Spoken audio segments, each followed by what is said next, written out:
एक वयोवृद्ध महिला भोजन बना रही थी संध्याकालीन। अचानक एक चिट्ठी घर के अंदर आई। चिट्ठी देखा, लिखा था, मैं शाम को आ रहा हूं घर पर भोजन करने, और नीचे लिखा था हस्ताक्षर भगवान। तो बोली अरे भगवान शाम को आने वाले? तो विचलित हो गई, बोली बहुत सीमित मात्रा में बना रही हूं, पर्याप्त हो पाएगा कि नहीं, लेकिन तन मन धन के साथ उन्होंने भोजन तैयार किया।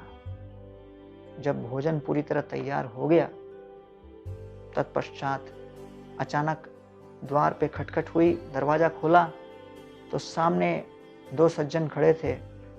पहला कहने लगा बहुत भूख के कारण पीड़ित हूं, अगर भोजन तुरंत नहीं मिला तो मर जाऊंगा। दूसरे ने कहा ठंड के कारण मेरा हाथ पैर कांप रहा है, ठंड से मर जाऊंगा।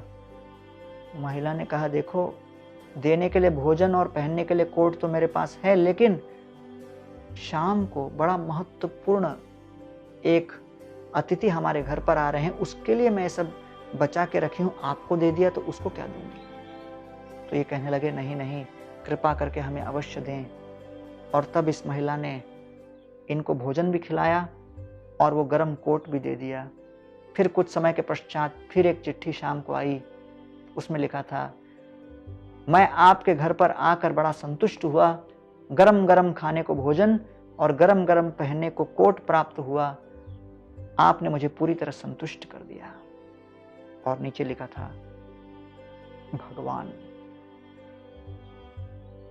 तो समझ गई कि भगवान सभी जीवों के साथ साथ परमात्मा के स्वरूप में स्थित है, और वो परमात्मा हर जीव को प्रेरणा दे रहे हैं कि आप मेरी ओर देखो। ममैवांशो जीवलोके जीवभूता सनातन मनःष्ठानि इंद्रियाणि प्रकृतिस्थानि कर्षति। हर जीव भगवान का ही एक अंश है, और इसीलिए हमें सभी जीवों के अंदर उस बैठे हुए परमात्मा को देखकर उसको नमन करना है। इसलिए हर प्रकार के प्राणी का सम्मान करना अनिवार्य है, आवश्यक है।